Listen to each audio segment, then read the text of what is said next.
सच में बताना, सुबह में उठ के आना सपाट. Okay, so now we will start with the muscles that originate that inserts on the scapula. Previous class we have already seen all the 10 muscles that originate from the scapula and their insertions along with their function and nerve supply. Today we will see all those muscles that inserts on the scapula. So we will divide into different sectors. We will into borders, into processes, same what we had seen in the previous class. कुछ ऐसे muscles होंगे जो processes पे insert होंगे, कुछ borders पे insert होंगे, ठीक है, कुछ सरफेस पे इंसर्ट होंगे. तो उसमें से सबसे पहला जो हम क्लासिफिकेशन देखेंगे that is the muscles that inserts on the scapula, especially the medial border. So this which side scapula it is? Which side scapula? Which side scapula? Right side scapula. So if we see the muscles that inserts on the medial aspect, okay. So आप एक imagine कर लो कि यहाँ पे एक spine है, ठीक है. So this is the spine and this is the scapula. Now we'll see the first muscle that is levator scapulae. So levator scapulae muscle जो है कहाँ से आ रहा है? Transverse process of the C1 to C4. Okay, so 1 2 3 4. तो इन चारों से एक एक मसल ऐसे करके आ रहा है और कहाँ इंसर्ट कर रहा है? Superior angle of the spine of the. So this is the superior angle. Okay, and नाम से ही इस मसल का नाम ही है एलिवेटर स्कैपुला, तो एलिवेट. ठीक है, माइकल जैक्सन का ये बहुत मजबूत. नेक्स्ट, सबसे ज्यादा कोऑर्डिनेशन इसी में चाहिए, है ना. And the nerves which supply is the dorsal aspect of the from the C5 and C3 and C4. Okay, C3 to C5. So इनके अलग अलग ब्रांचेस होंगे, ठीक है, वहां से इनको सप्लाई मिलेगा इन मसल्स को. The next is rhomboid muscle. तो रोम्बॉइड के दो लिप हैं, minor lip and major lip. तो माइनर जो है स्पाइनस प्रोसेस, ठीक है. When I say spine, this is spine. Spinous process मतलब what is processes? Process अभी देखा ना scapula में. So when I'm talking about this area, okay. So here these are the processes, ठीक है. Spinous process between C7 and T1, ठीक है. C7 and thoracic 1, okay. So thoracic 1 C7 इन दोनों से यहां से निकल करके इस तरफ आ रहा है और जा कहां रहा है? Medial border, dorsal aspect medial border opposite to the root of the spine, ठीक है, opposite to the root of the spine. Okay, so it is medial, इस मीडियल बॉर्डर में यहां पे आकर के इंसर्ट हो रहा है, ठीक है. Medial border root of the spine. इसका काम क्या है? रिट्रैक्शन. जैसे आपको कोई आगे धक्का दे रहा है, you are trying to retract, ठीक है. जैसे कोई धक्का देता है आप स्टिफ होते हो, या आपको आगे से कोई धक्का देता है तो आप स्टिफ होते हो. तो retraction and stabilises the scapula, ठीक है. Then again the nerve supplies from the cervical fifth. Then we will move towards the another muscle that is rhomboid major muscle. तो T1 तक माइनर था और T2 से लेकर के T5 तक 1 2 3 4 5. तो ऑल दिस, ये जो पूरा ब्लेड बनेगा ऐसे, सी ये जो पूरा ब्लेड बनेगा ऐसे. So that is from T2 to T5 spinous process. And where does it insert? Dorsal aspect, medial border between the root of the spine and the inferior angle. So this area, inferior angle and root of the spine. Clear? Then the last muscle is your serratus anterior. Again, the function is again almost same, retraction and down downward rotates its scapula को अगर पीछे rotate करना है, then this muscle, rhomboid major muscle will again the nerve supply will be from C5. Serratus anterior पहला rib से लेकर के आठवां रिब तक, ठीक है, पहला रिब से लेकर के आठवां, 1 2 3 4 5 6 7 तक तो मालूम है स्कैपुला आता है, सातवें रिब तक इंफीरियर एंगल, उससे एक नीचे, तो लेयर बाय लेयर मसल्स है, ठीक है। तो दिस इज सेरेटस एंटीरियर। लेकिन ये आएगा कैसे, आएगा कैसे ये, ठीक है, it will come like this. Medial coastal surface, ये निकल कहां से रहा है, आई मीन इंसर्ट कहां हो रहा है, कोस्टल सरफेस पे, मीडियल बॉर्डर पे, कोस्टल सरफेस पे, ठीक है।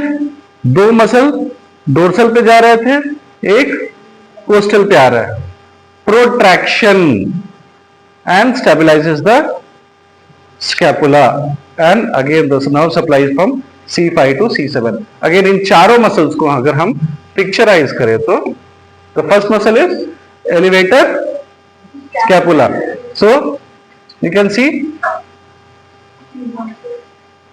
C1 to C4 and where it is inserting,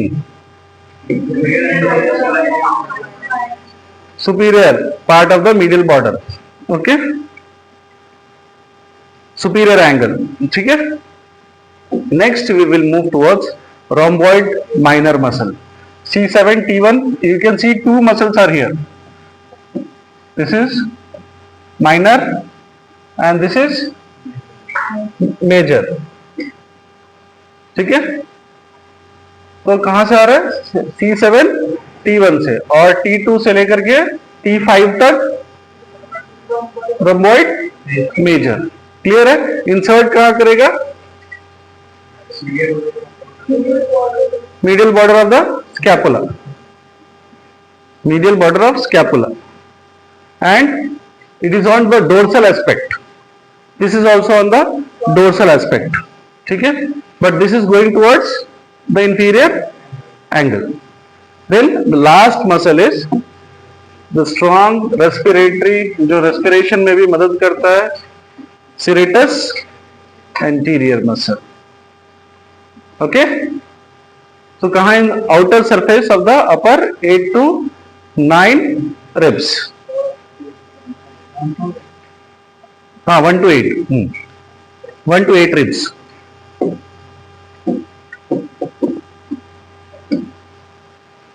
and insertion is on the costal surface of the medial border of the scapula. Next we will see certain muscles which are inserts on the spinous and acromion process, okay।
ये so we have completed the origin as well as insertion of the muscles of the scapulae. Now there are certain things which needs to be discussed, not of that important, but from the viva point of view it may be important. One muscle is latissimus dorsi.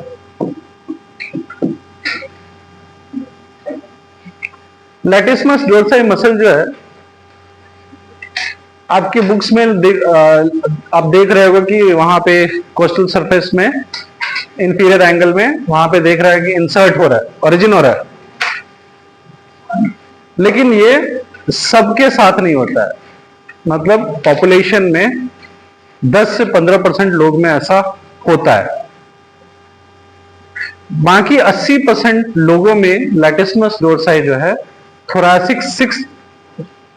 Thoracic vertebrae से sixth thoracic vertebrae से origin होता है और humerus में जाकर के insert होता है. ओनली इन फ्यू कंडीशंस जो है ये लैटिस्मस डोर्साई मसल जो है आपके कोस्टल सरफेस के इंफीरियर एंगल से ओरिजिनेट करता है और ह्यूमरस में जाके इंसर्ट करता है. ठीक है, लिख लो, पॉज करते. Yeah, so apart from the muscle attachment and attachment, we have certain joints because scapula has relation with clavicle, scapula has relation with humerus. So there are certain joints forming, out of which if the acromion process meets the clavicular lateral end of the clavicle, it forms acromioclavicular joint. So we have the clavicle का जो ये जो facet है, this facet, okay, this will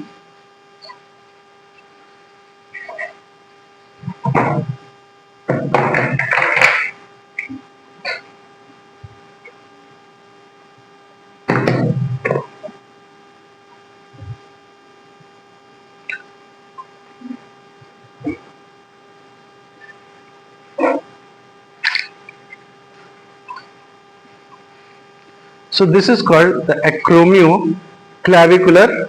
This is the clavicle facet and this is the acromion facet. तो दोनों का जो मिलन होता है द मीडियल फेसेट, तो ये मीडियल भाग है, यहाँ पे जो इनका मिलन होता है इसको हम बोलते हैं एक्रोमियोक्लैविकुलर जॉइंट. क्लियर है? The next is coracohumeral ligament. ठीक है,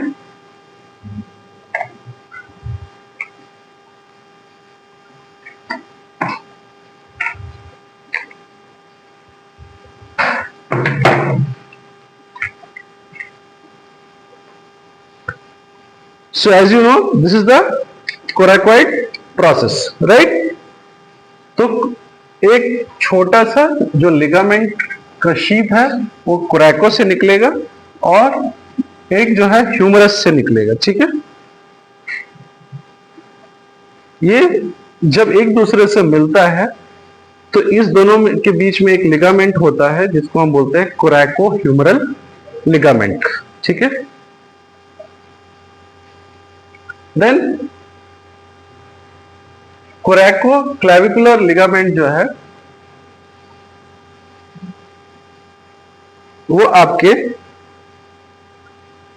ट्रेपेजॉइड जो मसल है वो सुपीरियरली और कोनॉइड पार्ट, ये पता है कोनॉइड पार्ट आपका कोनिकल पार्ट कोनॉइड, तो इन सब से मिलकर के जो लिगामेंट है वहां पे ट्रेपेजॉइड जो है उसका इन्वॉल्वमेंट है. ठीक है, ट्रेपेजॉइड मसल से जो क्लैविकुलर कोरैकोक्लैविकुलर लिगामेंट को सपोर्ट करेगा और कहां से? कोनॉइड पार्ट से. ठीक है, the next is coracoacromial ligament. Coracoacromial ligament, तो एक्रोमियम प्रोसेस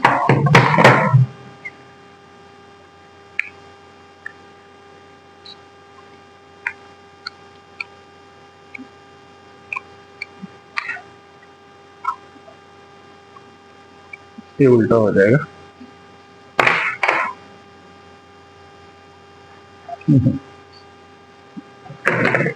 ये चीज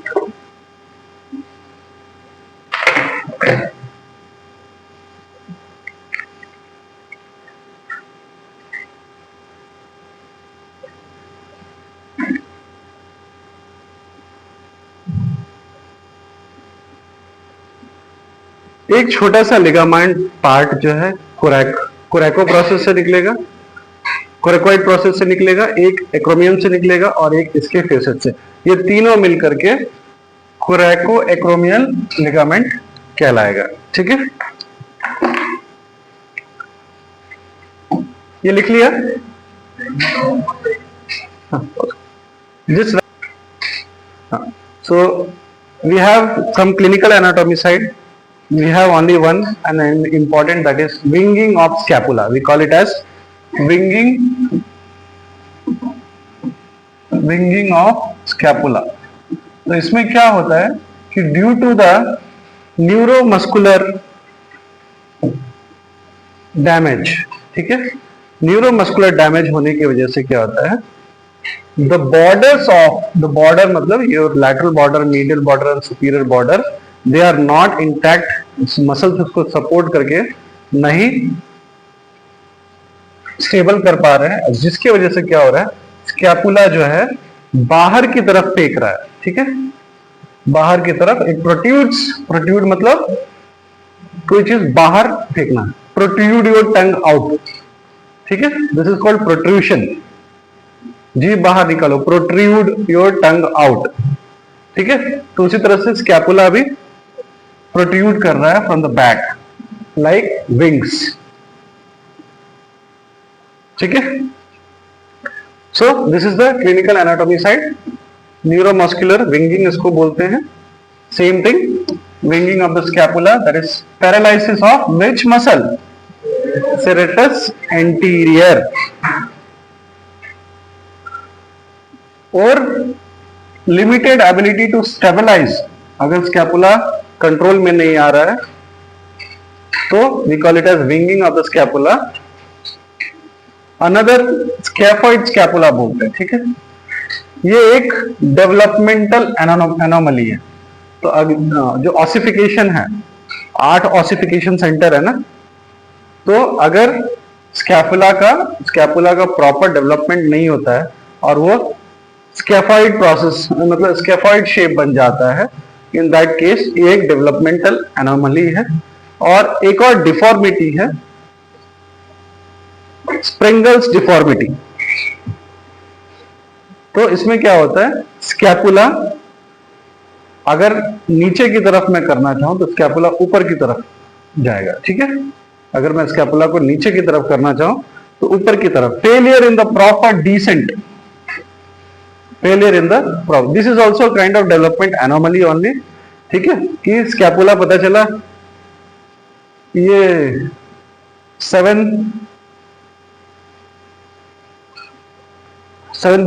7वां वर्टिब्रे तक न रह करके पता चला ये थोड़ा ऊपर चला गया। Okay, that is the developmental deformity. ठीक है, स्कैपुला अपने स्थान पे नहीं है पूरी तरह से, वो उसका डिसेंट, वो नीचे की तरफ 7वां रिब तक नहीं आया। ठीक है, और वो ऊपर की तरफ चला गया। दैट इज, ये दोनों डेवलपमेंट एनोमली है, scaphoid scapula and Sprengel's deformity. And clinical anatomy, clinical aspect, that is winging of scapula. तो तीन चीज मिल गए हैं। ठीक है, winging of scapula, developmental deformity में Sprengel's deformity and scaphoid scapula. So here I complete the scapula part, all the muscle attachment from exam point of view and viva point of view. It is very important, especially the side determination. Okay, so always try to remember the side determination: costal surface on an anterior aspect, dorsal aspect, posterior, and the lateral border should be always facing laterally, which is thick in nature compared to the medial border. The clinoid cavity will also face laterally, and as well as the acromion and coracoid process will also face the laterally. Okay, so here I complete scapula. Thank you.